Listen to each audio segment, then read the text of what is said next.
everybody, welcome. And I'm going to try to tone my speech down, because usually I get to rambling and I'll carry on until somebody grabs me by the collar and throws me out. So I'm going to tone it down this time, but I've got some fellows here today that's been with scouting for a long, long time. I won't say they were here during the 20s when Grant Higgins was a scoutmaster and the meetings were held in the old Margaret Hotel, but they come along and added quite a bit to it. We have with us today Dusty Deschamps, Mike Nelson, and Bill Unger.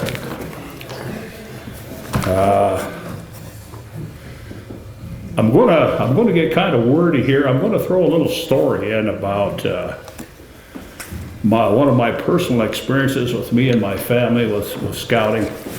And I didn't realize just how effective these young men were until I come across this experience. It happened here not too long ago with my brother-in-law's granddaughter. Her name was Bethany Stolberg. She contracted a rare cancer and wasn't expected to live. Well, when we heard this, we rolled our sleeves up and said, no way. You know, we're gonna organize fundraisers. We're gonna do what we can to see that this don't happen. So we did. We got the collection jars all around Missoula County, and we were doing all right. But then this young fellow came up. His name was Wes Thomas. And Wes was an Eagle Scout, and he needed a project. The project was, let me get into my notes here a little bit. He wanted to do some leadership things. So what he did was he organized what they called a parents' prom. And what this was a gathering at the, I'm at a loss with the name of this Parkside Inn. Okay. He also arranged for a bunch of contributors to donate items for a silent auction. That program started at 6 o'clock. There was a dinner served. We all dressed up fancy. We had us a good time. The program got underway. The silent auction began. And the whole thing was followed up with an evening of dancing. The end of this whole scenario was that we had raised, this young fellow had raised $10,000. And also, if I get a little touchy here, it's because this really hit home. He arranged for this little girl to go to Disneyland. And this was arranged through the Montana Hope Project. So, an Eagle Scout hit us and rocked us right to our heels. The good part of this, the best part of this whole story, was the fact that Bethany, the little girl, is now going to school over here at Bonner, picking up where we left off, and she's cancer-free. So when I think of scouts, you know, this is a special, really plucks my heartstrings. These kids are special. So with that, I want to turn it off, turn it over to Mike and Dusty and Bill. But I did have one question I have read, and it's in the grassroots book. There's a story about a frog that Mike was supposed to take care of. And I don't know the end of that story. So Mike, what became of that? Well, it was in the 6th grade. Of course, Larry Burlingame, who was big in scouts here and everything, he was always doing some kind of a project, and they had a terrarium, you know, and then we had a frog and a bunch of moss and different things in it. And when it was Christmas, I think during Christmas vacation, we came back, and the frog was only half there. And is what it was, there was a big wood beetle in there that we didn't know, I mean, that we had caught and put in there, and it had eaten half of the frog in half. I hadn't thought of that, Max, since the 6th grade. You know, my memories of Larry Burlingame were great ones. Great one. I believe he came in when we were in the 6th grade.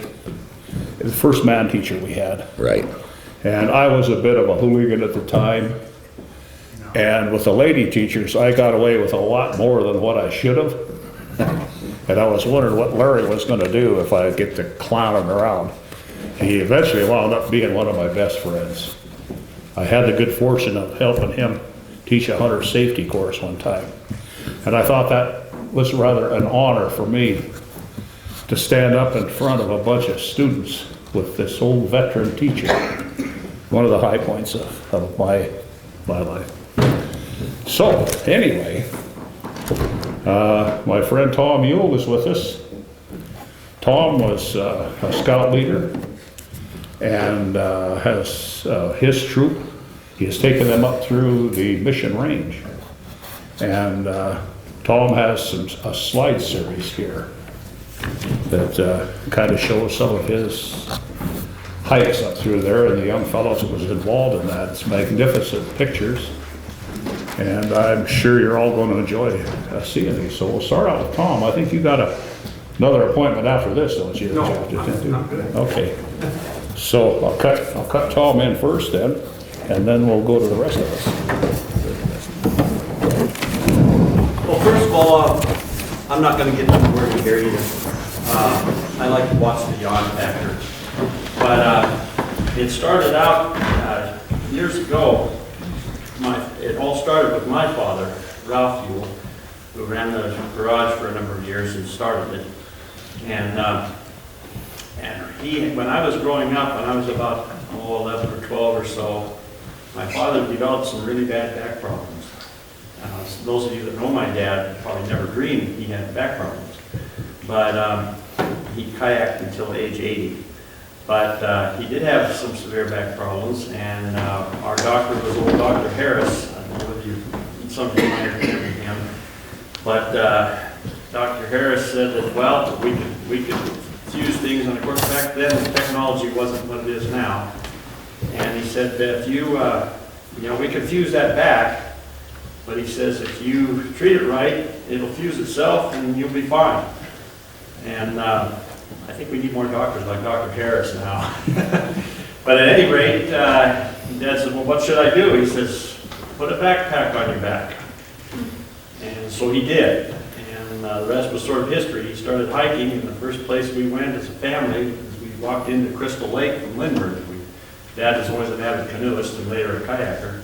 And we took the canoe with the little outboard motor. We ran over to the other end of Lindbergh Lake and hiked up the bottom of Crystal Lake. And from there, we could see those big mountains up above. And that's when the love affair began. And later on, a fellow moved into our area that was a member of our church. And he contacted my father and said, I hear you like to go camping. He says, I'm the new scoutmaster. Would you be my assistant? And Dad says, well, only one condition. I said, what's that? I don't do campgrounds. And he says, if we camp, it's going to be out in the brush. And so from then on, they started doing this once a year. They would get the kids ready, and they would take a trip once a year. They had to qualify. In order to qualify for this trip, they had to be first class, or 14, or their parent came along. They did not operate a babysitting service. And so with that, it was an unsupported 6-day trip to the missions with no horse support, everything on their backs to last them 6 days.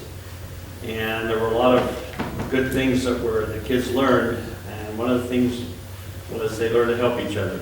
And it was really heart-rending to see the big kids would carry the little kids' pack when it got tough, and they would help them. Later on, after I got out of college and started raising kids of my own, then I got involved as a scout leader. And one year, the scouts said, "We're bored with hiking. We want to paddle." They thought that'd be easy. I said, "Well, if you're going to paddle and run canoes, then you got to have some training. And so we worked real hard. And as a reward for that, we took some kids down to the Smith River. This was before a permit was required. And we spent that summer, for about 7 days, we went down the Smith River. And I remember that with real fondness because in all my years as a scout leader, I felt the best on that year because we happened to have one kid that, part of the problem, and no disrespect to mothers here, when we go on these trips, we'd always take pictures, we call them mother scaring pictures. But we had one young man that he'd had a birth defect, and one of his hands was kind of crippled up like that. And he walked almost like I did, maybe not quite as bad, but he had a pretty good limp to him, and his mother was just afraid to let him go out on a camp out. She just thought that he couldn't do it, and I kept trying to tell her, be all right, be all right. Well, I finally gathered up enough lies, and we put together, I said, well, canoeing's different. It's a lot safer than hiking. And so I got to working with this young man, and because his hand was bent like that, it just fit over the top of a canoe paddle. And my method of paddling the canoe, we learned from a book back east where the old trappers never changed sides when they paddled, except to rest their arms. They would control the boat and be able to turn it both ways without changing sides. It's called a pitch stroke. And it's kind of difficult to teach it. Well, this young man didn't have a choice because he had this one hand that fit over that paddle. And he was sort of made fun of sometimes by the other kids that were supposedly jocks. But when we got done, this kid took a 20-foot Grumman freighter canoe with 6 people on board. He was the stern man for that boat on the Smith River. And the only kids that dumped on that river were the jocks. But he paddled that boat fully loaded for 6 days and took that boat and never ran aground, never hit an island. And years later, I was up in Kalispell and I met his mother. And she again thanked me for that, for my small part in that. But to see these kids develop is really heart-rending for me. And with that, we'll do a short show that's set to some music. And I've got my sound engineer here. And we'll just sit back and enjoy it. And I've got one other little short array of slides. So, like I say, it's not a very long slide show. We'll keep the yawn factor at a minimum.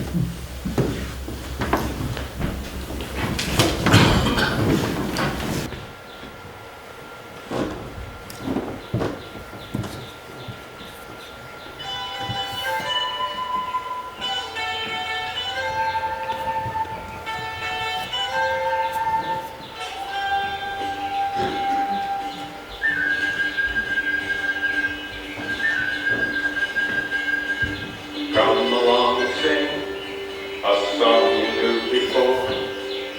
Come along and sing one more time. Come along and live a life you knew before. Come along and live again. Stay with me and feel the misty blue dawn. Come hear the wild birds sing a morning song. See the sun that only wilderness sees. And walk with me and let your heart run free.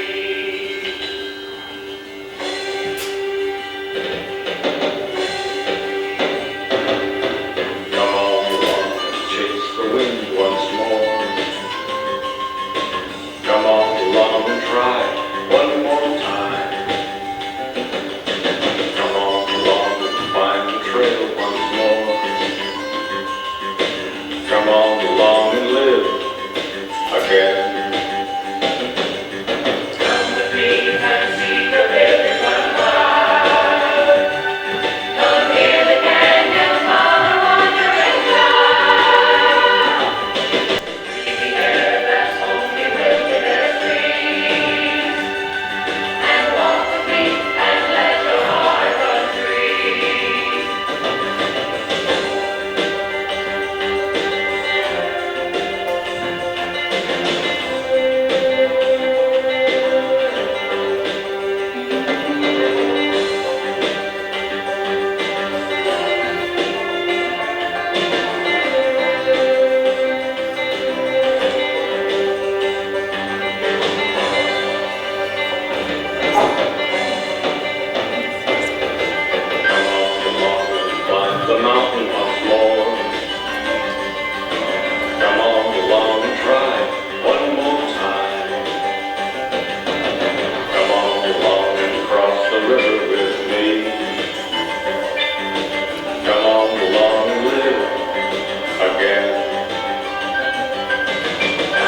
These slides are from even further back. I think a lot of these slides are taken around 1974, when my father was a scoutmaster taking things in.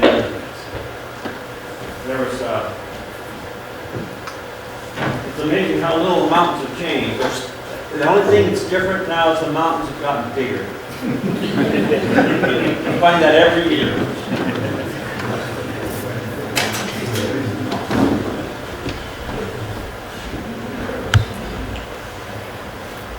This flower is called Dusty Maiden. And you might not believe it, maybe it's because we're up in the mountains for so long, we've forgotten what good things smell and taste like. But that flower, I've had more than one person say that it smells just like German chocolate cake. Now, maybe it's because we've been in the hills so long we haven't tasted German chocolate cake, we're suffering from withdrawal.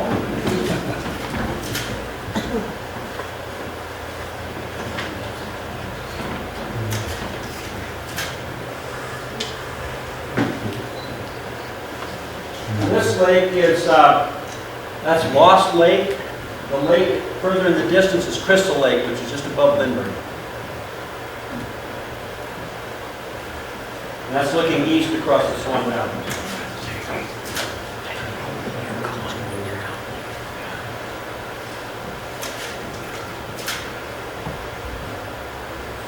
This mountain is called Mountaineer Peak. Most of you have seen this mountain, probably don't know it, but when you drive over the Bison Range Hill and you see the garden wall above that waterfall, when you break over the hill, the south or right-hand anchor of that wall is Mountaineer Peak. This is the backside from the Swan side. It's 9,200 feet high, and I've stood there with my father and my sons at the same time. That's the view from that mountain. That's looking south toward Missoula. Gray Wolf Peak is in the distance.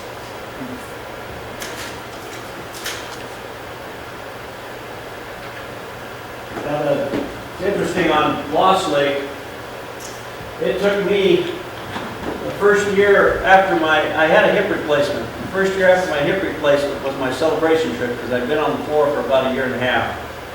And we went there for my celebration trip, and it still takes all day to go from one end of the lake to the other. So we had a camping spot just between the bottom end and the top end of the lake, and then it's another day to get up on this ridge. At least for me it is. Some young guy like Willie Bateman could probably walk up there in an hour.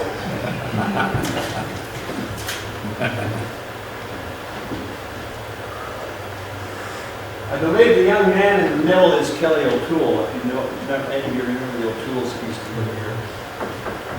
And my father's on the left at the back. The other one in the middle is Phil Harston. He worked in the X-ray department in Missoula. And the one on the right is Darrell Thompson.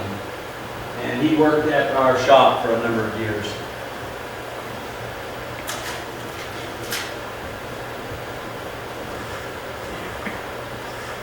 This lake is called High Park Lake. It's another lake that's above Crystal Lake in a different drainage off to the south. And the peaks to the right that you see are called the Sunset Crags. And in the evening, when the sun goes down, all of those mountains, those crags turn bright yellow. And that's why they're called Sunset Crags. There's a lichen that grows on the sides, and they turn a brilliant yellow every sunset.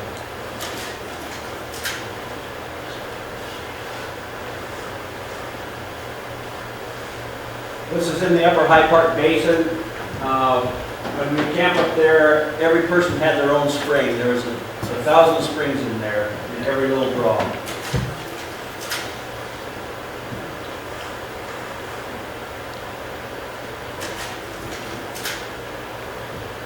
Here's another view of High Park Lake.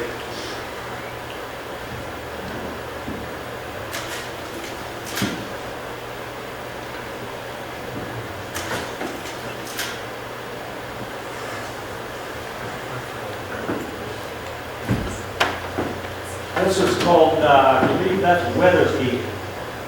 This is up in the, we're just south of Gray Wolf Lake.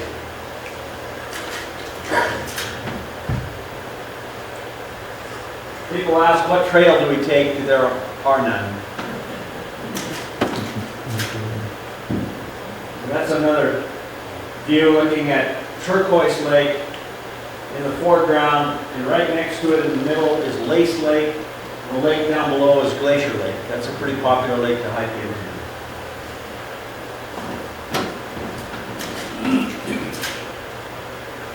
And another view, this little lake, the little tunnel in front that you see, it looks like it's just a few feet from that other lake. It's actually 1,000 feet above that other water, and it takes all day to get between those two lakes. Now this is another view from the top of Mountaineer Peak. We're looking across the top of that garden wall that you see from the Bison Hill. And we're looking north, the peak, the highest peak on the horizon you see there is McDonald. And it's at 10,000. This little lake feeds the waterfall that you see when you come over the Bison Range Hill. That's called Lucifer Lake, and the little puddle above it is called Picture Lake. I think the reason they call Lucifer Lake is because you have to work like the devil to get up there.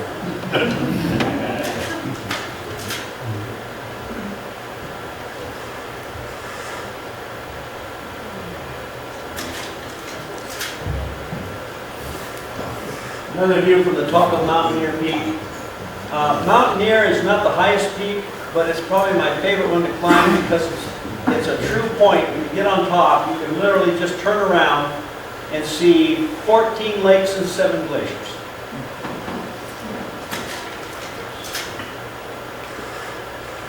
Sometimes it rains and sometimes it snows in August. And it did both on that trip. There are places up there that you feel guilty walking across it because you cannot step without crushing a plow.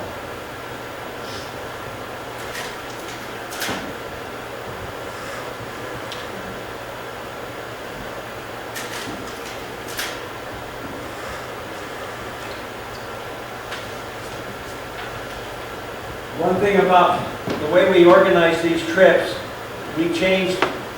Some troops would go up and set up a base camp and then do day trips up and down. We found that didn't work too well because the boys would get bored. So when we took a trip, we moved every day.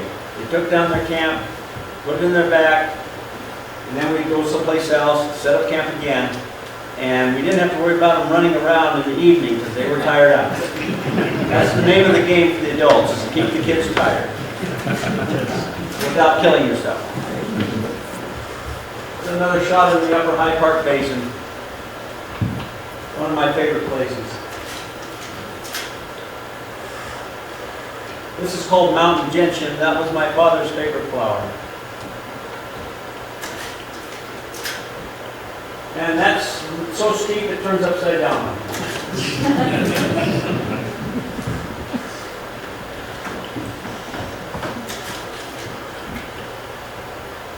And that's it, folks, for now. If you have any questions, feel free to answer. Todd, when you went in, what was your route?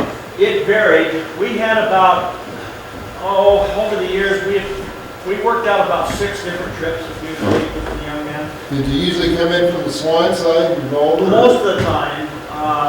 The worst, I wouldn't say the worst, the most scenic and the most difficult trip we ever took is we started up that canyon where that waterfall is from the Bison hillside. We climbed, instead of going up to that waterfall, you see there's a side canyon called Sonny Ellen Creek. And there's a lake up in there, and then there's a pass on up. And we had planned on going to Sonny Ellen Lake the first night. We got within 500 feet, we ran out of daylight. We actually trenched in on some ledges, and the climb is 3,700 vertical feet in 3/4 of a mile. So it was a little steep. But we were alongside gorgeous waterfalls all the way up. There's nothing but a waterfall all day beside me. It was really impressive. Is there still any real glaciers up there? Oh yes.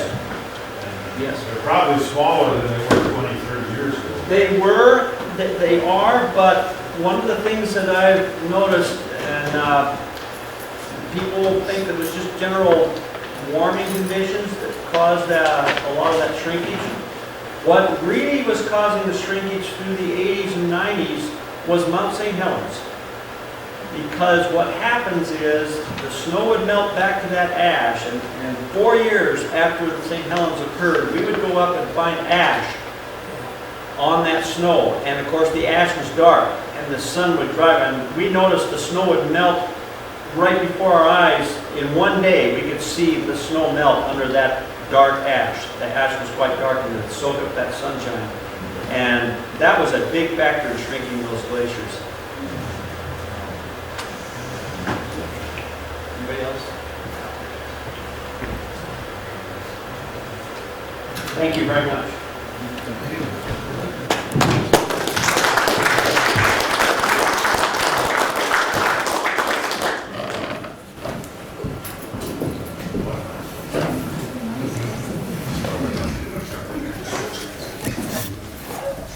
Well, I guess next on our agenda would be to have 3 scouts from Bonner here, just reminisce on the stories that they experienced as growing up out here. Max, Ilona Ruan or Angus sent this, and maybe Dusty can read this, or if you want to. It's on Grant Higgins. Maybe we should. Oh, yes. Dusty, would you do the honor? Sure. Mighty, can you turn up the light just a little bit?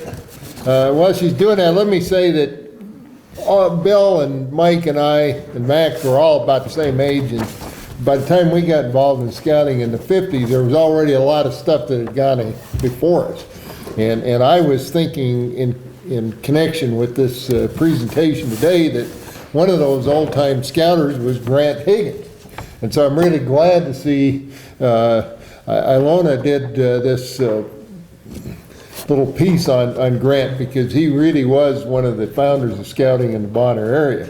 And he was followed by a fellow by the name of Art Pine, and then about the time Art got out of it's when we got in, and generally speaking, we were all Larry Burlingame's scouts. So let me read this about Grant Higgins.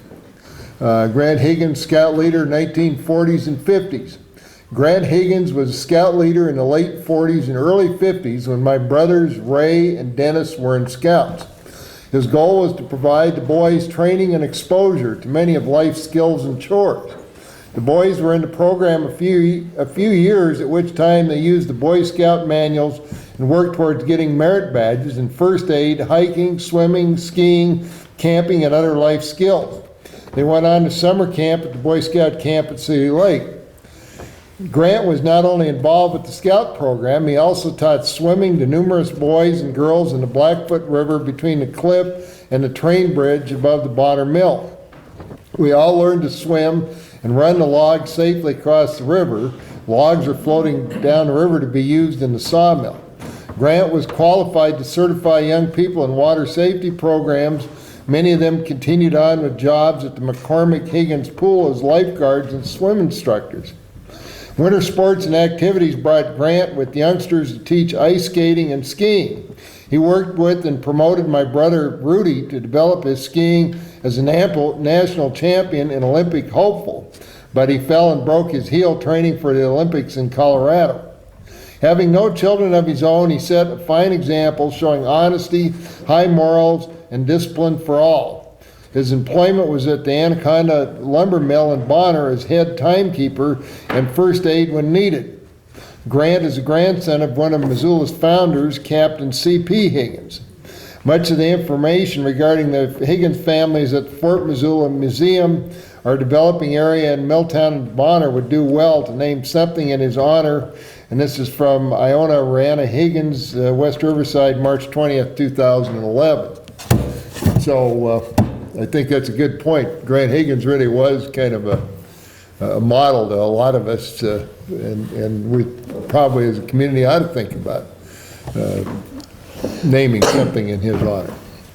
Also named Excellent. in Grant Higgins' honor was the chairlift, the triple chairlift. Yeah, it's Marshall, Chariot. that's right. They named it the Grant Higgins Chair. Forgot about that. Yeah, thanks, Anna. That's a good point. I'd forgotten that, but that's true. Well, who wants to go next? Well, let me start. You know, like I say, in thinking about this, and I'm really glad Tom brought those slides, because I kind of rummaged around this morning looking for some old pictures and didn't have much luck, and so it's nice to have something like that to show what scouting has done for all of us. And frankly, when we were kids, there wasn't the wealth of things going on in the community that there are today.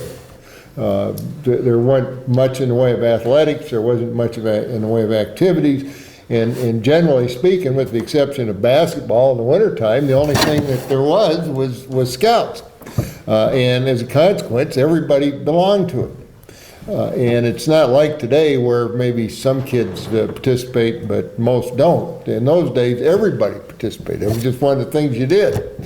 And I remember starting out in Cub Scouts with Mike. Bill was a year behind us, but I'm sure he was right along there shortly behind us. And I know there was a problem finding a Cub master. And some of the ladies got together and thought, well, Larry Burlingame, who was a bachelor and a school teacher at the school, didn't have anything to do, and that'd be a good thing for Larry, is to be the Cub master. And they recruited him, and he was our Cub master. And about the time, Max mentioned that he was in the 6th grade, didn't you say? Well, he went from one class to another. 5th to the 6th. 5th to the 6th, and with our class, Mike and mine. And about that same time that he transitioned from the 5th grade to the 6th grade, they needed a scoutmaster for Troop 5.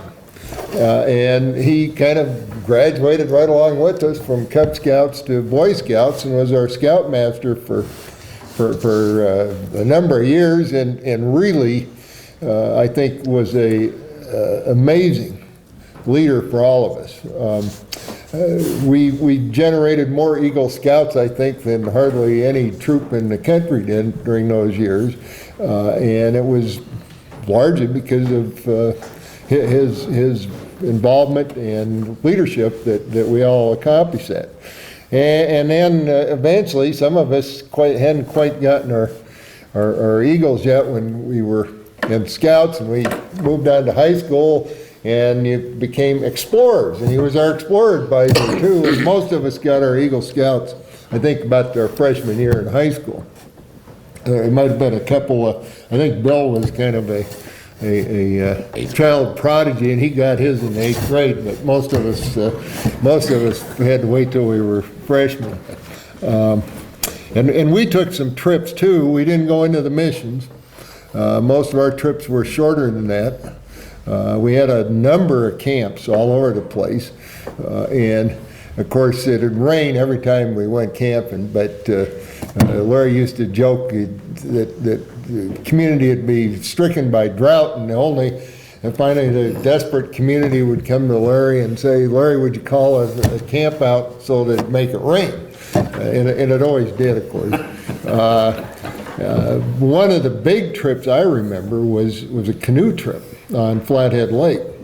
And I see the Hangus kids went to the scout camp at City Lake. We went to Melita Island, did it for a number of years, and we were all pretty fancy. The community got together, bought us all uniforms with shorts, and boy, we were cat's meow. But we did one canoe trip on Flathead. It was a week-long trip.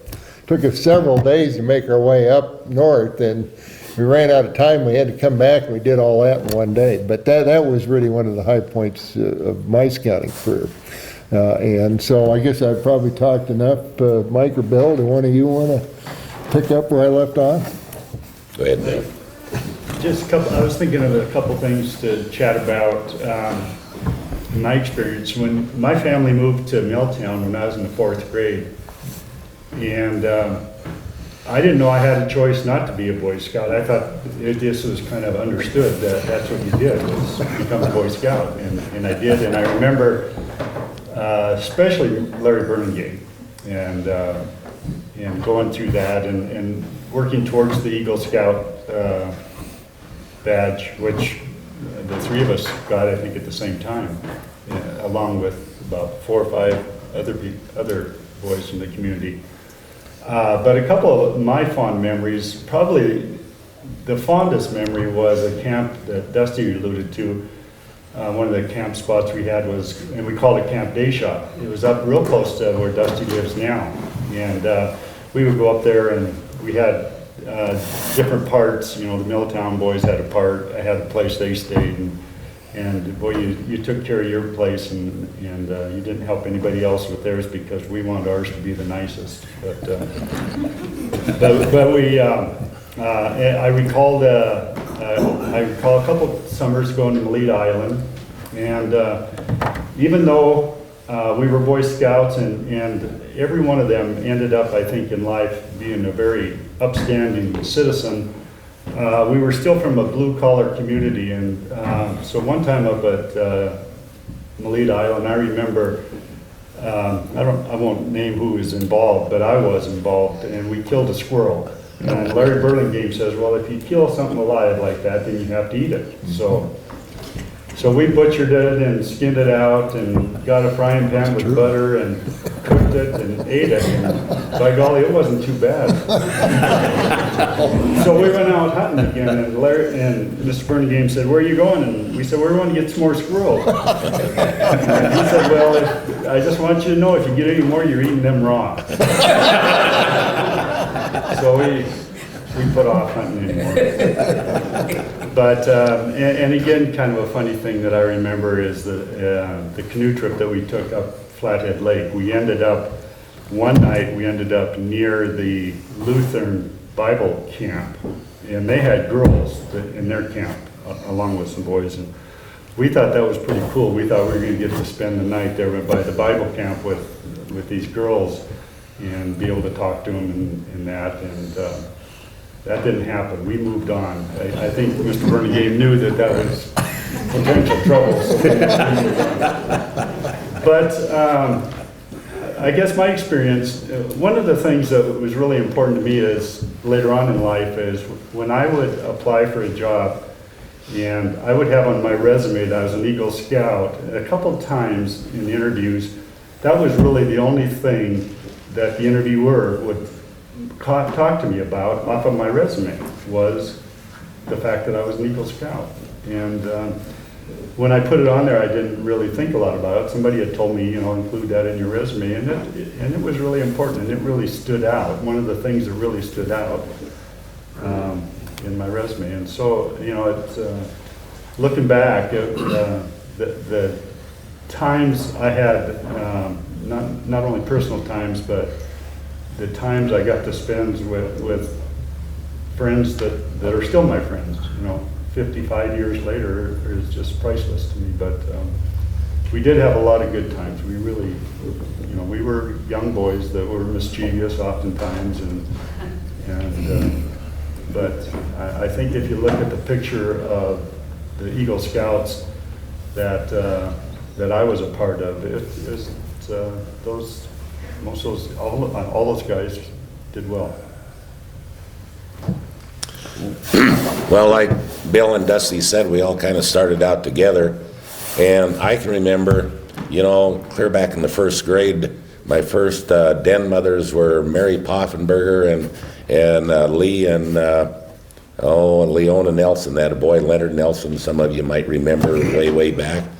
And they started this out in Cub Scouts, but the big thing in Cub Scouts, as I remember, as Dusty already said, really the start of the Cub Scouts with our big group was his mother, Dorothy Deschamps, Pat Thibodeau, Percy Thibodeau's wife. I mean, they really did start us into scouting. And I can remember one time, probably in the second, third grade, one of our, I don't know what you call it, they would do little skits and this sort of thing, and you'd go against the other Cub Scout things around here and to see who would win the best show you could put on. Well, ours was the Knights of the Round Table.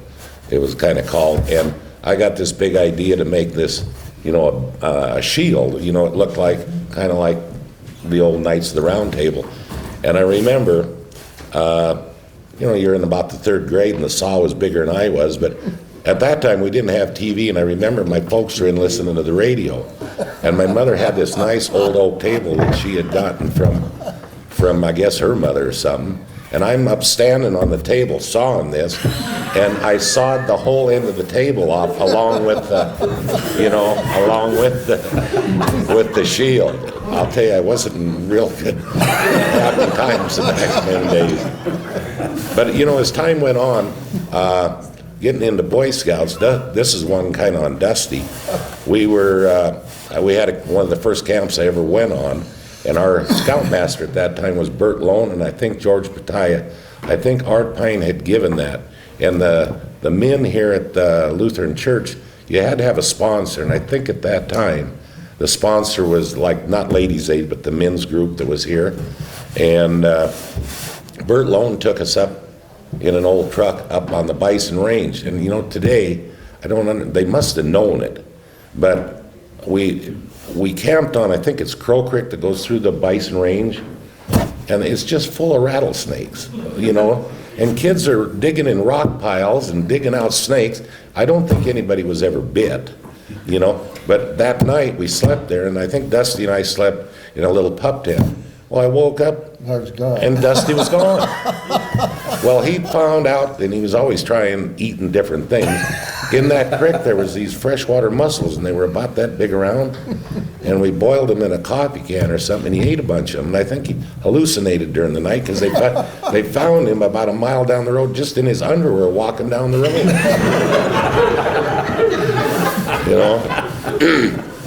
But I went on many, many camps, and had lots of fun. Bill was real polite calling Mr. Burlingame. We always just call him Burley, or he had another name, but we won't say what that name was. But he was a great scout leader for us. And the thing that I do remember is how the fathers and the mothers always got together. When they would come to these merit badges, every father, not every father, but most every father would take a special merit badge project, and you'd get all the groups, the kids together. And the one that I remember so well was Barney Hegdahl. You probably all remember Barney. He had migrated to the United States from Norway, and he'd gone through this citizenship thing to become a citizen. And I'll tell you, you had to learn your citizenship before he would write on your little card, that you could pass it, And there was a lot of the other fathers and, different things. The one thing I will remember is my cooking badge. I was telling Linda, my wife, about it this morning. Victor McKee and I, we had to do this cooking, so out in the backyard, and the mill used to bring in these big timber ends, they were timber ends. And so we built this stove out of this wood, Can you imagine what happens when you get a fire going in a wood stove? We damn near burned up Milltown, man. Of course, there wasn't much left of the cooking, But he did teach us a lot, as far as swimming and there was projects going all the time, like Dusty referred to. We didn't go to town to do things. We stayed out here and did things. We'd have dances at I don't know if you remember where the Hellgate Rifle Club is down here on Pine Grove down there. They'd rent that, or the folks would rent, not my folks, but all of them would get together, and we'd have dances, and we'd ask the girls to come there. And it seemed like every time I came out of there, I had a headache. And I think the reason was they used to shoot inside there, and it smelled like that gunpowder. I can still remember getting a headache just about every time, you'd be in there dancing for an hour or two or three. And I can remember always getting a headache after those dances coming down there, and I wonder if that's what it was, the smell of that gunpowder. I wonder if it was lead dust. Well, it could have been.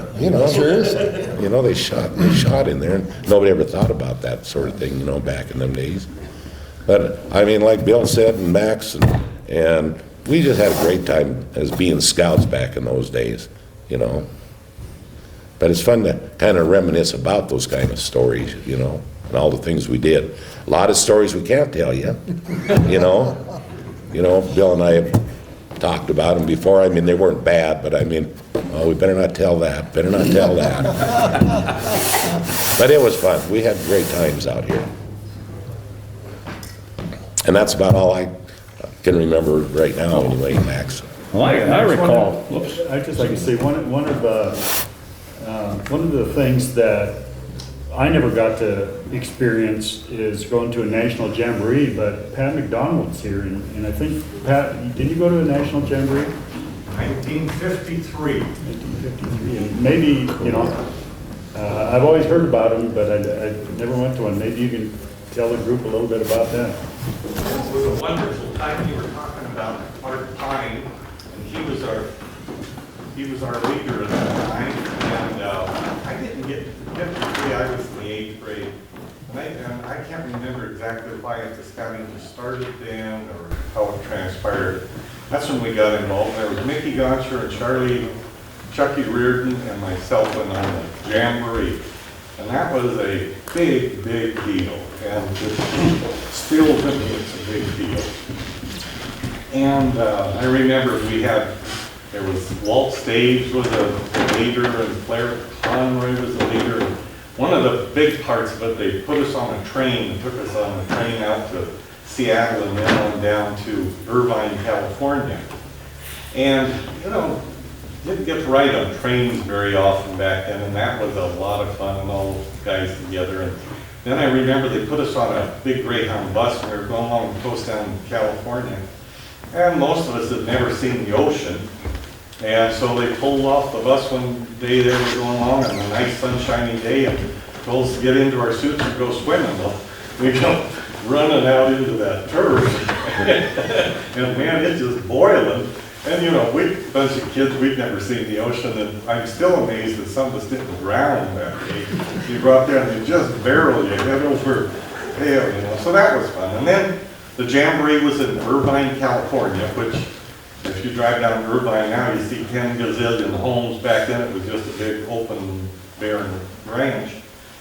And it was a festive time, and one of the highlights was the evening that I'm losing names here, the master of ceremonies was Bob Hope. And so you had thousands of kids in there. It was a huge deal. And Bob Hope was the master of ceremonies. They had, it seemed like an endless number of movie stars that came out that night under the lights, and they were all riding in brand new red Chevy convertibles with the top down. Ooh, boy, was that impressive. So anyway, that was kind of the highlight of my scouting, and I guess being at that age and high school coming up, and I never got my Eagle badge, and my interest kind of changed right thereafter. But it was a great time. Well, I remember that I didn't go to Jamboree, and I was really jealous of the kids that did. I know there was a contingent from Troop 5 that went. The only one I can think of right off hand, though, is Jimmy Thibodeau. I know he went, but there must have been some others. Was that at Valley Forge? I think so. They had, and I remember the Anaconda Company gave them walking sticks, with ACM written on the side of it. And I think those are big trading items, but I didn't get to go, and I was really jealous. And I don't think it had anything to do with scouting, but there was some other deal that happened where they had something for Luther. Disadvantaged kids. Oh, yeah. And Mike went, and of course they didn't think I was disadvantaged. I didn't get to go. I was really upset about that.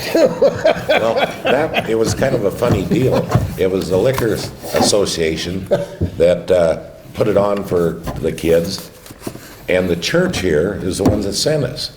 Now, I kind of, it was hard to believe that was the way it went, but it was just over in the other church. There was Larry Jacobson, Billy Walker, myself, and somebody else went to that. But, the Liquor Association put it on for disadvantaged kids as we were out here, and the church is the ones that sent us. I remember that.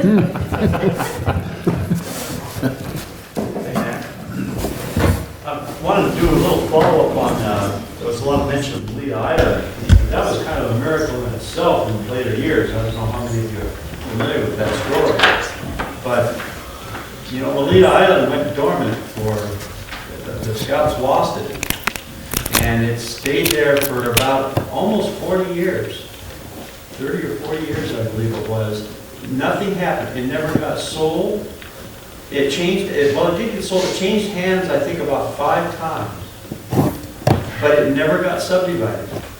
And the island was contingent with a parcel of land on the shore of Flathead Lake. And for years, nothing happened. And then a fellow picked it up, and he had planned on making it his retirement home. He was going to have a guest house on the shore, and his house was going to be on the Lita Island. He went over to the island, and he found the old pavilion. And he looked at what it was. He said, well, this was a scout island. And he says, this needs to stay a scout island. And there were a lot of miracles that occurred. He contacted the local scout offices here, the councils, and they made an arrangement. And I happened to be privileged to go there when they had the first camp out after so many, many years. And we got to take the boys back to that island. And I went there as a water safety person, with kayak canoes and stuff, and helped the boys. But later on, he agreed to sell it back to the scouts at a much, much reduced price. I don't know how many millions of dollars that thing, you know, anything on Flathead is millions, and it's all 6 figures. But he had agreed to sell it at, I think it was 1/3 of the appraised value. And they were working hard. There was a bunch of adults formed the Phoenix Patrol that worked on getting that island back. And they had a deadline. And they kept trying fundraisers, and they had raised about a little over half. And the deadline was New Year's. I remember it so well. It's been just a few years ago. But the deadline was midnight on the 31st of December. And as of Christmas, they still didn't have that money. And on the evening of New Year's Eve, an anonymous person came forward, donated $500,000, and got it. It was really yeah. Tom, I'm Tim Fury, and Bonner Troop was a big part of getting the island back into shape. And our troop was also up there the very first official weekend doing service projects, and it was a lot of the old Bonner Scouts that helped raise that money, and the most significant one that started the Phoenix Patrol and got the money going was Chris Roberts. Yes. And I don't know how he fits into your era, but and Dale Kohler helped out, and I'll tell you, the work that they did and that our troop did in the 90s to help rebuild it. And then it was Fred Cox who owned the island, and he was some kind of software investor or something, and he saw the spirit that we had and how we fixed it up. And now they have a sawmill rig on the island. The lodge is beautiful again, and they're running it as a summer camp and year-round camp. Yeah, it was a tremendous effort. Yeah, and you know, anybody that wants to go out there, Tim I think you just go out there anytime, but I know they have, I get the Phoenix Patrol emails, and they have work projects all the time that where the adults can go, and it's kind of interesting. If you ever were on Melita and you haven't been there for a long time, it'd be worth your while to go up there and just see what it looks like now. Full waterfront, they probably have 10 sailboats. They finished a brand new dock. There's a real nice dock out there now. Troops come from all over the country now to use that as their summer camp. Outstanding. Can I say a few things about the modern day Bonner Troop? Yes. I was a scout leader for almost 10 years in the 90s mostly, and I just want to, and my son Brian is here, and my wife Sue, And I just wanted to share something about the Scouts, and maybe Brian could say something about the activities. We had 9 Eagle Scouts over about a 9-year period, and some of the projects are, one is right here on the north side of the church, kind of a rock garden that Charlie Gale did. We did improvements at the Lions Ball Field. The Humane Society built, I don't know, 15 dog houses or something. The rest stop across from the town pump was an Eagle Scout project. There's a trail to the Buffalo if you ever want to go on a 1 or 2 mile hike up on Mount Jumbo. There's an official trail, that was an Eagle Scout project. And we also had the pancake breakfast, and some of you guys may have started it, but Troop 5 or Troop 4 continued to work on that. And one year we raised so much money we didn't know what to do with it, so we gave it to the fire department, and they bought these laser heat sensors so they could go into a burning home and find out if there were any people inside. We raised over $1,000. We also raised money for Aaron Hall, who was an Eagle Scout here. He got all banged up skiing. We gave, I think, over $1,000 to Aaron. And then just something I'm very proud of, we've had 4 scouts have been in Iraq, served in Iraq. One went to the Air Force Academy. We got one that was a legislator, now a diplomat in the Foreign Service, and then one scout that won the National Merit Honor Award for saving the lives, putting his own life in danger, and that was Aaron Hall, who physically took on a mountain lion to save a little boy. And I was the leader of the troop then, and I saw the pictures of the little boy, and the cat had picked the kid up by the neck and started dragging him away. And Marshall Mountain. Yeah. And Aaron was one of the day camp leaders, and he really did a job on that mountain lion. And so pretty proud of our modern day scouts. And maybe Brian, you can say some of the activities, if you want to share. Hey Tim, can I just interrupt you for just a minute? That reminded me of something. We've actually got a national hero up here at the front table. Mike got that award when he was a scout, and he could tell you exactly what happened, but as I understand it, there was a bunch of kids on the Milltown Reservoir, and somehow or another they got out on a raft, and they're heading for the dam, and Mike sees this, and I don't know whether he got a boat or I don't know, somehow or another he got out there, got these kids rescued and back to shore, and he got national, I think it was a Carnegie Award, wasn't it? Both the Scout one and the Carnegie Award. But anyway, he's a genuine hero, and a lot of people don't know that. Sorry. Okay, let me interrupt here. I'm Doug Grimm, and I worked with Boy Scouts in the Rattlesnake for about 10 years with Dr. David Gray and Roy Gilmore. And Dennis, where's Dennis Singh? Dennis?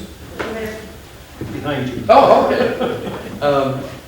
But, you know, scouting teaches the boys things that you never ever guessed would be life-saving at the time you're learning these things. And Mike, would you say that what you learned in Boy Scouts and Cub Scouts helped you save a life? Oh, of course. Yeah. We'd taken a life-saving course at the university through scouting. Right. And you know, what a tremendous advantage people who are in Cub Scouts and Boy Scouts have over just the average individual in the community. For instance, about, I guess it was 8 years ago, my son was working for the Mausoleum, delivering papers every night up to Constant Falls in a pickup truck. And we picked up the papers about midnight, and he would drive up early And he was just past the Joe's Smoke Ring where they sell the firecrackers. And after you pass Joe's Smoke Ring, you're headed sort of north and east. There's a big curve. It's all been redone now with a great big bridge over for the animals. Big curve, and it was 12:20. Headed like hell for Thompson Falls with a load of papers. And off to the left, down in the woods, kind of, he sees a fire. And he thought, you know, someone is burning slash, but what a strange hour to be burning slash. And he continued driving, and he thought, you know, that slash could be close enough to the woods that it would catch fire to the woods, and maybe he should check on it. So he turned around and headed back toward Missoula, and went about a mile or so, and pulled over, and there's quite a drop off there. Drop off, and then it runs over to a fence and all the pine trees. And he realizes that what he's looking at is not a slash fire, it's an automobile laying on the passenger side. And the engine compartment is engulfed in flames. And he gets out of the vehicle, and he can hear someone screaming bloody murder inside that vehicle.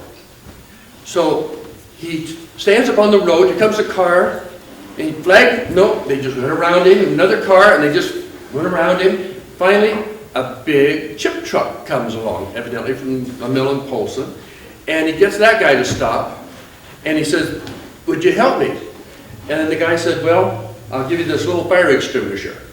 Well, a little tiny fire extinguisher is not going to do anything when you have a car that's going to be completely engulfed in flames for you. So he goes down there, and he gets up on top of the car, grabs the door of the driver's door, realizes the damn door is too hot to touch. So he takes his coat, which is like mine, and wraps it around it, and it sticks to the handle. He pulls it up, and he raises the hood, and he's intense heat. And he can still hear the guy, please, help me save me. And my son thought, how in the hell could a person be alive in an automobile that is that incredibly hot? And he sees down the foot underneath the gas pedal. My son has a flashlight. Of course, every Boy Scout should have a flashlight. You learn those things. You keep one in your car. You keep one wherever you go. And he sees that the guy's foot is caught underneath one of the pedals. And it's a really large guy laying there up against the door on the passenger side. And he works, he gets that foot undone, and he notices flames now coming through where the pedals are. And he says to the guy, come on, you gotta help me. And he realizes that this is an 18-year-old kid, an Indian kid. And he said, you've gotta help me. He said, you are too goddamn heavy for me to lift. And my son gets the guy down in there, and he starts pulling on the guy's arm, and the guy said, oh God, don't grab that arm. He says, I broke that arm in a car wreck last month. And he grabs him around the neck, and he gets him up, and gets him up. He says, you gotta push, and get him up on top of the car, and they slid him off the car, and dragged him, and another fellow came down, and he said, would you help me? And the guy, okay. He grabs his shirt like this. He said, no, you got to help me. He pulled this guy away. He pulled the fellow away about as far as that wall, and he asked this Indian kid, was there anyone else in the car? And no, are you positive? I said, and then he thought, I can't depend on this guy for anything. So he runs back to the car, and then that whole thing just becomes one great big fireball. And so my son sits there on the side of the road, and he's coughing like crazy because he has inhaled so much smoke. And he has to sit there, and a fire truck shows up from our lead. And finally, they give him oxygen, and after about 45 minutes, he is able to continue driving to Thompson Falls and dropping off papers all the way along. And he comes back, and about 4 in the morning, 5 in the morning, my bedroom door. I said, yeah. He said, Dad? I said, yeah, what's wrong? And he told me this story. I said, oh, okay. And I fall back to sleep. And I lay there and think, that's an incredible dream I just had. That's an incredible dream. And I phoned up the Missoula, and I say, did you just have a driver that saved someone's life? He said, well, we don't have any story like that. And I said, about 6 o'clock. I said, well, don't wake my son. He's upstairs asleep because he has to go to work at St. Pat's Hospital at about 9 o'clock. And about a minute later, I hear my son's phone upstairs ringing. They get the kid out of the bed, drive it up to where the accident scene was, take a picture so they can have it for the next morning's paper. A Missoulian driver saves the kid's life.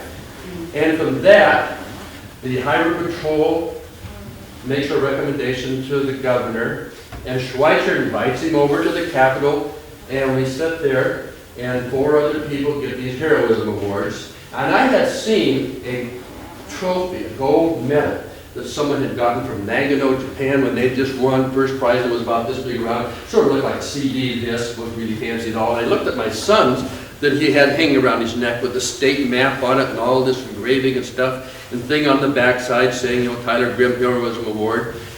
And I said, I can't believe it. It's so much more impressive than winning a gold medal at the Olympics. And my son said, you know, Dad, I would never have been able to do this if it hadn't been for Boy Scouts.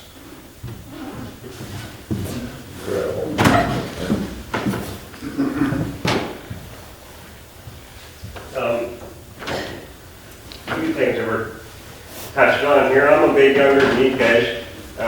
My name's Dana Nichols. I was in Scouts in the 60s and early 70s. Mostly under the leadership of Joe Finneman. My dad was assistant scoutmaster along with Vern Mills. My younger brother, Sean, who started River City Grill, he was an Eagle Scout. My older brother was in Scouts. We went to National Jamboree in Farragut, Idaho in 1967. I still got a t-shirt for that. Of course, I can't fit it in the helmet. Saw the thousands of kids around Farragut, Idaho, all the troops. We saw the Apollo space capsules, which was pretty cool. We went on, under Penniman's direction, we went on a lot of 50-mile hikes through the Selway Bitterroot. We take up to 30 kids through there with adults. Had to have, I think we had one adult for every 5 kids who went through. I was like 75 pounds carrying 35-pound pack. We would get freeze-dried food and divide it between the kids, and then each kid had to do what they had, so they had to provide it for the meals. My mom was the cook on those hikes. They were fun. On one of them, I remember we got 2 rattlesnakes the same day. We killed them because they were a little too close. The first one was killed. A bunch of kids saw it. We'd all hiked past it. It was hanging from a tree, and then some of the kids saw it, and they were beating it with rocks, and my dad went back, and he ended up killing it and brought it back, and then we got another one, and we decided we were going to cook it. Cooked rattlesnake that we heard it tasted like chicken. We wanted to see. And so we skinned them and cut it up into little sections about like that, and we didn't know how to cook. We put it on a frying pan. Well, those little sections curled right up. And we got them all cooked and gave each kid got 1 bite. A little chewy, but it was okay. We must have taken, every year we'd go through the Selway and either 50 or 60-mile hikes. One year I went on a 50-mile hike through the Selway, and a week later went through 75 miles through the Bob Marshall. I think Ken Wishart and I went. It was they had kids from each troop, and we were cleaning up the trails as we went, but we didn't have to carry our sleeping bags because they had a pack train. They carried the sleeping bags first. We'd stuff all our clothes in the sleeping bag and put it on the ground. We just had empty packs. Melita Island, we went to Melita several times. I was the last group that was up there before it went into private hands, went dormant. And it was kind of odd because that year we put in a new kitchen. I think we had some new stoves or something we put up there, and we ran a new cable over from the mainland for the power. And then the next year, we lost the island. So I was real glad to see it come back. When I got married the first time, my wife and I spent our honeymoon up at Flathead. And I took my boat up and we went on the Leda and walked around. And it was kind of sad to see that everything boarded up. The docks, we had built new docks before that last year up there, and the docks had all washed away. And we saw the lodge, it was all boarded up, but it was still impressive. Brought back a lot of memories. But, you know, scouting, big influence.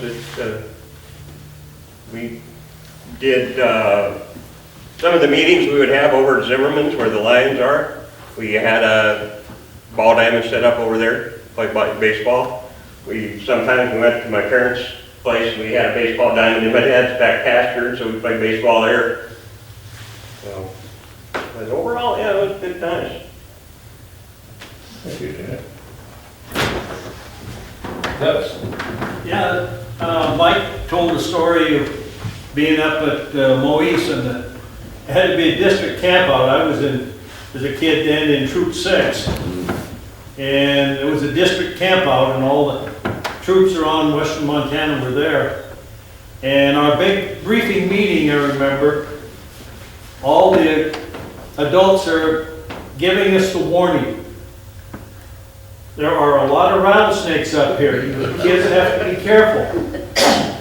And the one thing that I did notice, they didn't warn the rattlesnakes that there was Boy Scouts. You cannot believe how many rattles.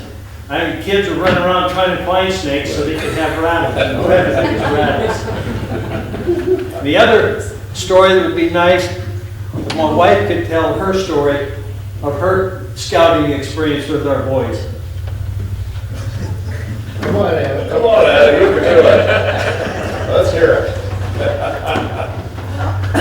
This is Troop 4 in the rattlesnake, and Dennis would take the boys out and teach them how to go canoeing around Marco Flats and get them all skilled. Then we'd take them on trips down behind Frenchtown Stone Container on couple-day trips. So he got known for his canoe trips. And I would take them rafting, and I got known for my canoodie trips.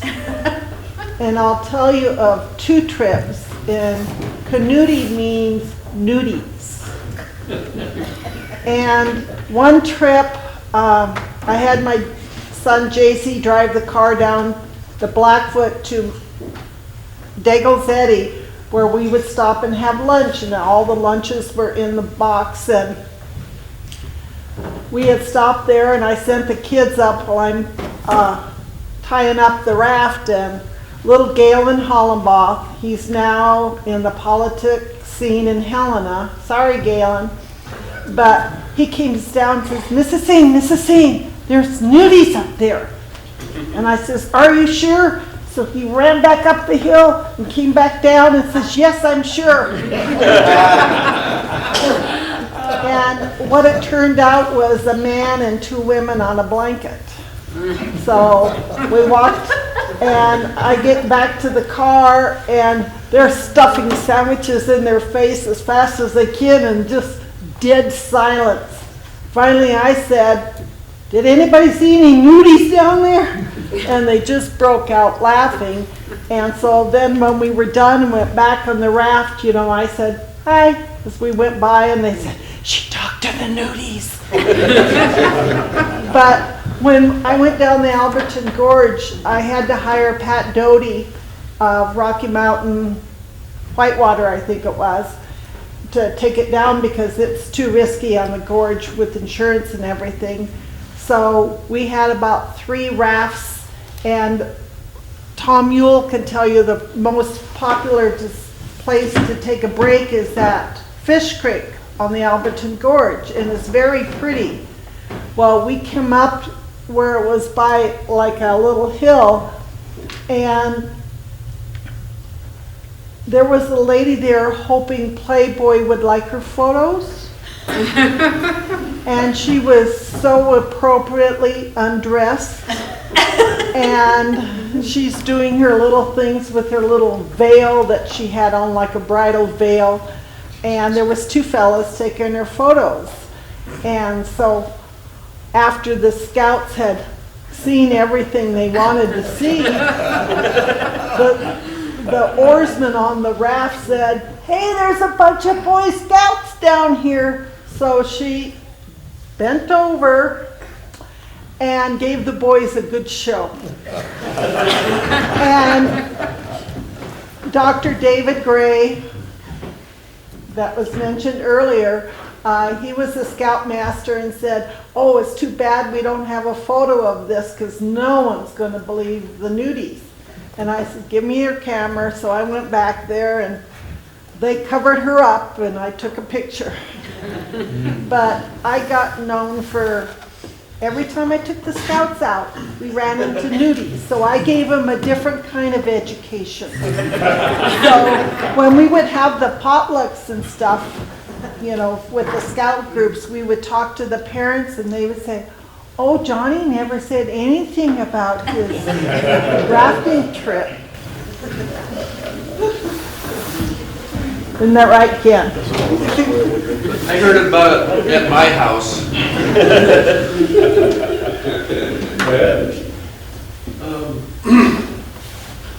Hope everybody can hear me a little bit, but maybe some of the newer stuff that Tim passed along, some of the Troop 5 stuff to Troop 4. I was a scoutmaster at the time. My name's Bill Stump, and since then passed that job along. I started out as that cub master up on the South Hills, and when the boys moved to Troop 4, when Troop 4 moved to town and stuff, I became, shortly, I think it was about a year, I said, my son, he has to get a true scout experience, similar to what I did out in the Columbia River Council when I was a kid, and that's without Dad right there and Mom right there for the first year. And it took about that long, and then I ended up doing the scoutmaster job. You know how those things, the attrition happens, but anyway, more about Troop 5 was that, as it seems as Troop 5 was going down in numbers, some of those boys were coming to Troop 4, and some of the most recent events that took place were some of the Eagle Scouts that I got to be with that came out of the Bonner area, the Monders. They built the structure in behind the school over here and did a couple other Eagle Scout projects around the area. I got a couple of more that are right in the Eagle. Dave right here, his son, he's an assistant scoutmaster out of Troop 4. Lives right down the road and works for me sometime. Patrick, his son, he's an Eagle Scout. He's coming up. I'm sure he's got a project in this area if I know. And it's just been a struggle through the last few years to get scouts. We've worked hard. I've worked many hours trying to get more scouts out of this area because it's kind of the rattlesnake troop and the Bonner troop, and that's kind of what's kept Troop 4 alive, for the last 10 years or more. But it's a wonderful thing. We've gone to Canada many times. We've been out to the Oregon coast with these boys. We have one of our scouts, in fact, our senior patrol leader is from Seeley Lake. Okay, so it just tells you the diversity in trying to get scouts together and keep, but they fight together and they meet every Monday night. And it's just a wonderful thing. But things live on. Troop 5 lives on in the fact that the Wood Badge program, which is an adult leader program across the state, it's gotten really big in Montana in recent years.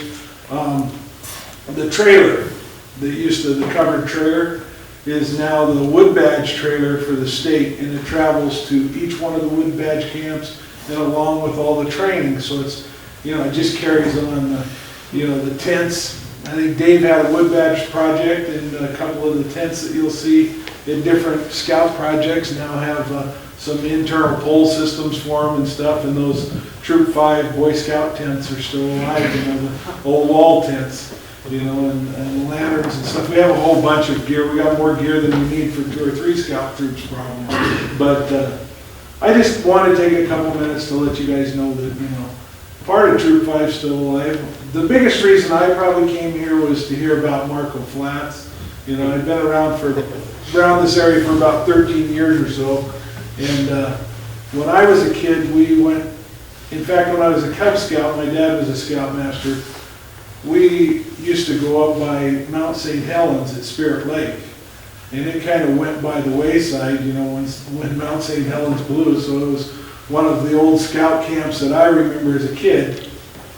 But I do some work for some people up by Marco Flats on River Bend. And I think about that all the time, the old scout camp. So I'd like to hear the stories about that, because just hearing the stories about the scouts that used to come up to Marco Flats, well, you know, it'd be nice to take our troop up to some of those old scout camps, you know, and revisit them, you know. So. Well, Max will probably tell you more, but I think the reason everybody quit going to Marco Flats, of course, the bridge washed out. You can't get to it unless you go up the Wishart Bridge and come back down the railroad tracks. But the thing that was sent in the mail is the Marco Flat thing, and the picture of Bill here was on the front. He and Dick Roski and my little brother. But we used to do a lot of camping And I up think there. the two Felton. And one of them was one of the Felton boys. one of the Felton boys. There's one unknown.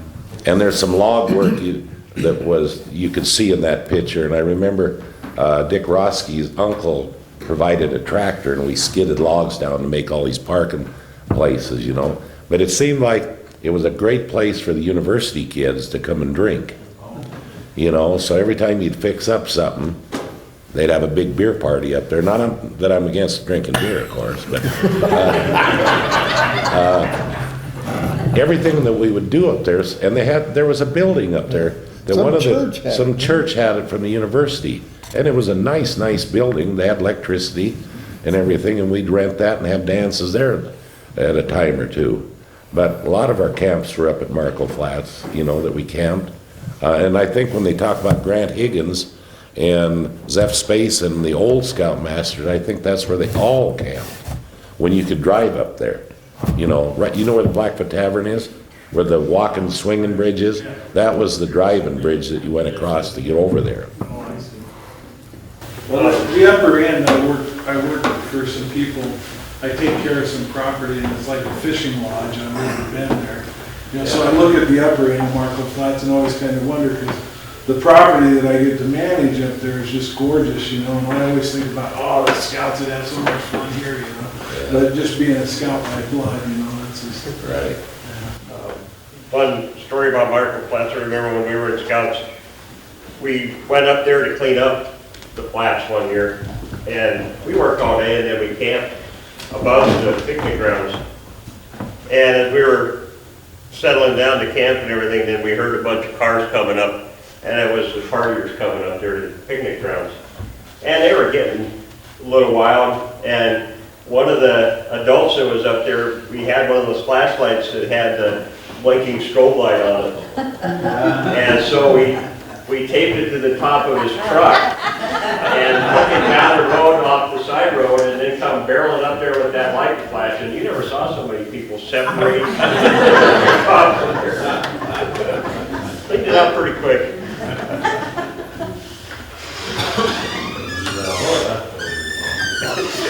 No, they took that with them. Took the drill with them. Well, I'm not much of a public speaker, but I was never in the Scouts myself. I was a trapper for over 40 years, or almost 40 years. I remember one time Mully Matson, Mike? Oh yeah, I remember Molly. Oh, okay, Mully, I think he was assistant. That's before my time, if Molly was. Well, anyway, he wanted me to come down with a lot of the kids and get them started in rock hounding or mineralogy. Mm-hmm. Some of them wanted to get some merit badges for that. Yeah, merit badges. So I'd come down when they'd have a meeting, and I brought some stuff down and showed it to them and everything, and tried to teach them just more or less the basics, you know, stuff of igneous and metamorphic and sedimentary formation and stuff. Well, they had this one kid in there, you probably remember him, Pat Fleming. Oh, yes. Yeah. Every time we'd have a meeting, and I'd bring some stuff down, and I'd have these kids during the week or whenever they would get out, pick up a few rocks, bring them in, and have them try to identify them. Well, every time we'd have a meeting, well, Pat, he'd come in with a handful of broken bricks, try to ring something in on me all the time. So anyway, there one night I told him, I said, Pat, I says, you get out along the riverbank out here, and I says, try to find something besides them broken bricks. I said, where are you getting them? He said, down on Brickyard Hill. So anyway, he didn't go very far with it, but I don't remember if any of the kids ever followed through with it.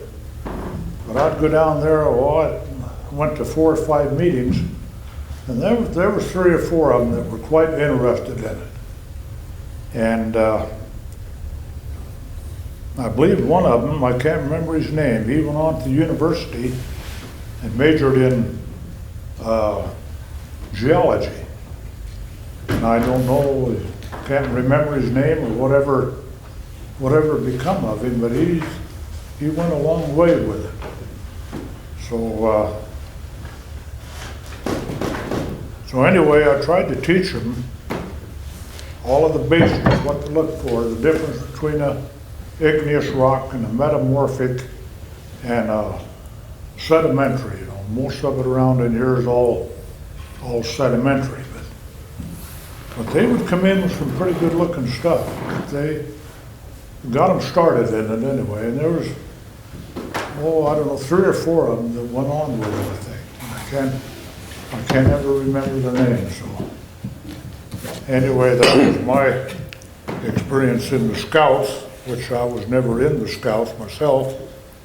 I learned a lot of mine by trial and error, you know. Up in the brush, been on every mountaintop around here, but got these kids started in that anyway, and most of them seem quite interested in it. So anyway, I thought I'd just bring that up. Well, thanks. Thanks. Interesting. Appreciate that. You know, something that hasn't been mentioned is we used to do winter camps. And this winter kind of reminded me of the snow we used to get back in the 60s, and we'd have winter camps up Twin Creek. And we get a lot of snow up there. One year the mill took up a bunch of timbers to supply for firewood, and there were 3 inches thick, about 6 feet long, and we dug trails. We probably had 4 feet of snow up there. We dug trails through with our troop. It was all the Missoula Council went up there for the camp, and they would have contests. You could take a dog sled up, and you had the kids pulling it. You had to build your own sled, you had the kids pulling it in this race. Klondike Derby? Yeah, Klondike Derbies. And remember a few of them. But we took those timbers and we would dig out through trails through that snow and put benches, and we used the timber for the bench and had a table and the whole works. And I remember we set up our tent one year and didn't realize we were in a swampy area. And my sleeping bag happened to be up on a little hump, but with the body heat, it melted the snow under the tent, and the other guys in this tent on both sides of me got all soaking wet. And one of the other troops they set their tent up under a tree, which was a mistake, because we figured out we could bombard that tree with snowballs, and we flattened their tent with the snow coming up the tree. Basic hooligan, isn't it? Oh yeah. That's where I excel. They had a sculpture contest one year too, and my brother and Steve Zimmerman and Dick Pleasant, I don't remember who all was in it, but the snow was just right for making igloos. You could chop the blocks out, and they made a full-size igloo with benches around the inside of it and everything. And they won the snow sculpture contest that year. So that was, that was interesting. Dale Kohler always had for winter camps, he had a big wall tent with a wood stove in there, and that was nice and warm in there. had to come out and run through the stove in your underwear once in a while to cool off.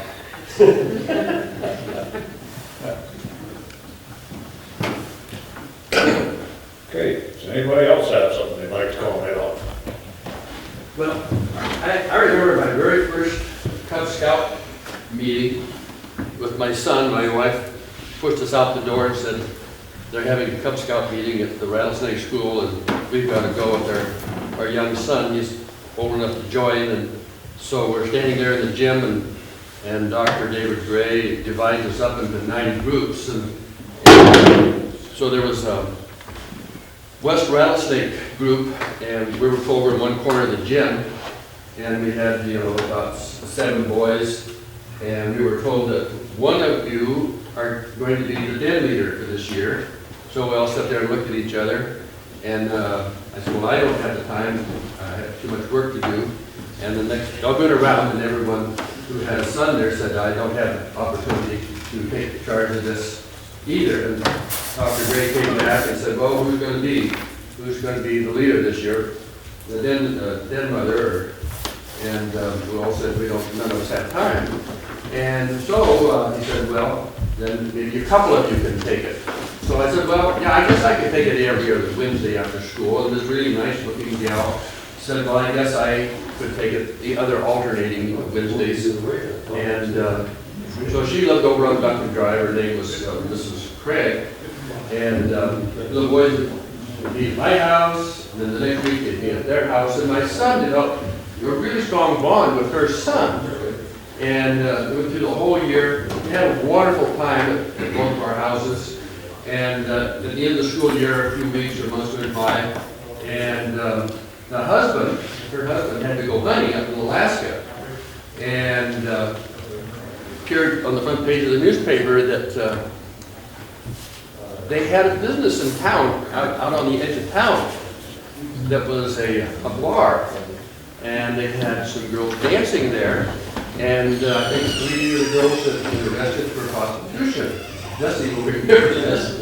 And I never really considered touching a girl with a dollar bill to be prostitution. Maybe it was a little more than that. There was a little more of that. But anyway, all of a sudden, we realized the boys had been having a wonderful time with the woman who owned Red's Lounge. And I don't know if they got any bear badges for that or not. But,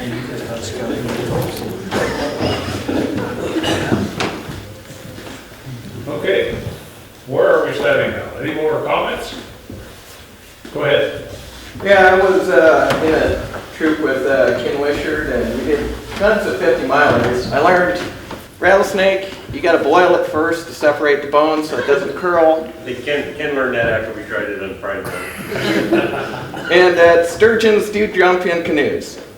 We had one, I think it was with Aaron actually. We were canoeing down the Missouri, and we came upon him. He was at the end of the canoe doing this, and we were like, what are you doing? We come up there. There's a sturgeon, big old sturgeon about like that, jumped into canoe, and it was thrashing around, and he was like screaming like a little girl, thrashing and beating the sturgeon, just trying to.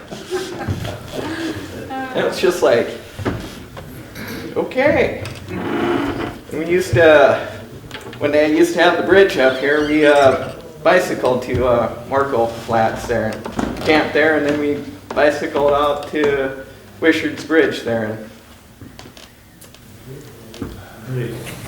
My recollections of Marco Flats, I think I talked a little bit about them last time with our union picnics when we had our get-togethers. It was a great place.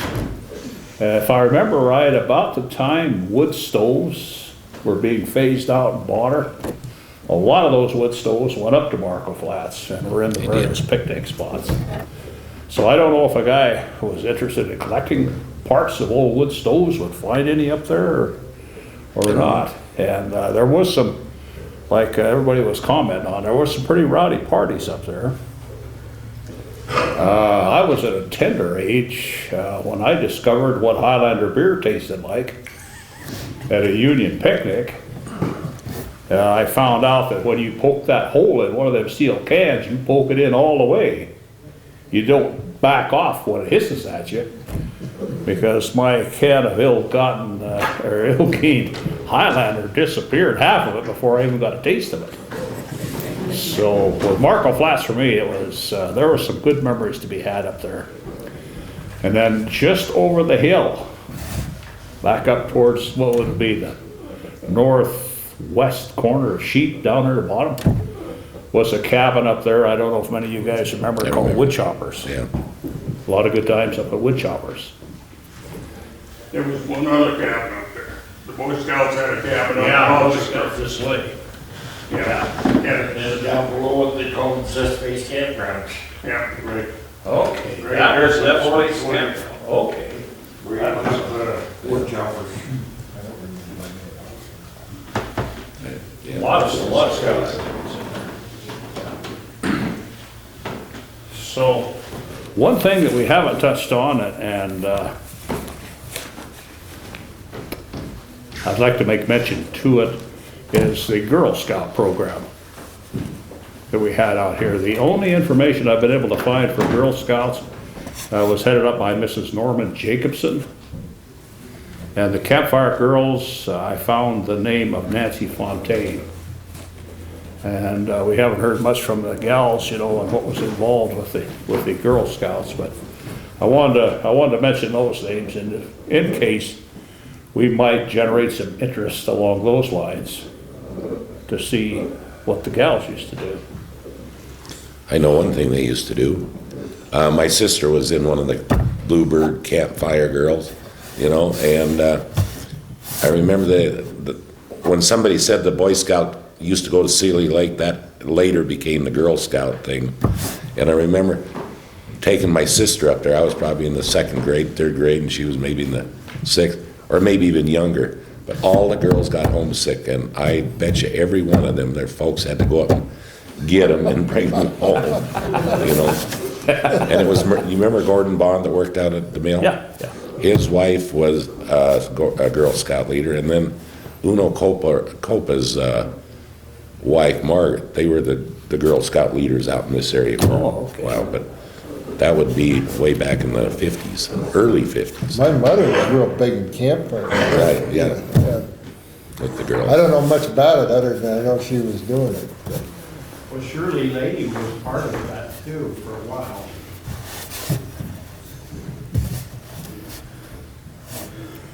Okay, any other? Hey, well, Shirley, you might remember, was anything going on with the girls in our age group? Yes, in our age group, there was Joan McClellan's mother, Genevieve McClellan, and Gloria Erickson, Gloria Nyquist's mother, Kira, were our leaders. And I think during the 3rd, 4th, and 5th grade, we had it at Bonner School, but I think it dissolved after that, I don't know.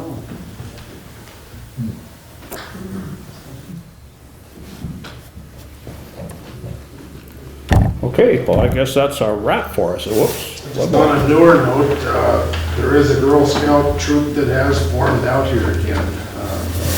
Leader's name is Darcy Markworth, and she lives over here on Sunny Banks. I think I might know her. She and one other gal do have a young Girl Scout troop started out here again. All right, excellent.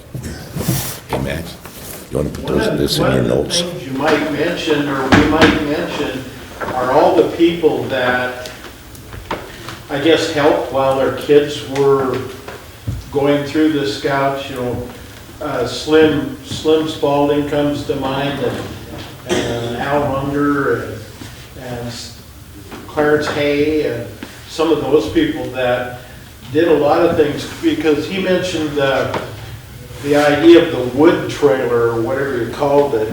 But remember when Slim started that poke and chip thing? You had, in order to use a knife or an axe, you had to have that little chip, and you have to pass, I guess, a test on how to use a knife and hatchet or axe or anything. And it was a big deal for a while, because Burley wouldn't let you use a knife or an axe. if you didn't have that little chip. These, I remember they were all numbered and everything. There's still in effect, you lose a corner off of it, and if you lose all 4 corners, well, unless you do something really bad, okay? Then you might lose your chip right away, but you actually lose a corner every time you do something bad, and then you have to go back through the process of getting it. That was a big deal. I know when Ronnie was, well, you might remember too, he worked for the railroad, so he knew Morse code really well. And so he taught the kids after we went by, but he really taught the kids how to use Morse code and stuff real well. Well, today, just the story is one of the camps that we went to is the totem chip and the pocket knife. And I think when I was there, you were pretty lucky to have a pocket knife. And, you get one when your dad thought you maybe wouldn't cut your thumb off and your mom wouldn't scream too loud or something. But you go to a scout camp today and you have to take about 10 of them away from a kid, so you get him down to 1 or 2 during scout camp. So things have changed a little.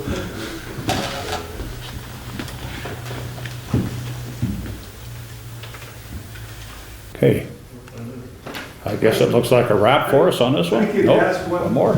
I'm not sure, we need to talk to the guy that's in the leadership, but we've talked about the 3rd Monday of the month. We've been kind of for a while thinking about having a meeting location out here where we actually had a troop meeting in Bonner. So if anybody knows of a good scout, a good type of, it'd be nice if it had some outdoors into it where kids could get to the outdoors, but we're looking for a meeting hall on Monday nights. Lions Park is a good one. Is it? Lions Barn. I should have called Tim, is probably what I should have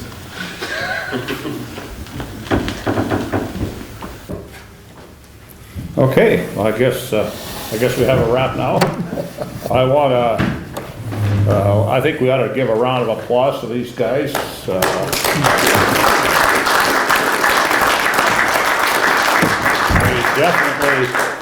They definitely give us some insight on scouting out here. Brought back some great memories for me, and it's just good to see everybody again. So, We got scouting stuff on display out there. Oh, okay. There's a display to look at. Hey, appreciate it.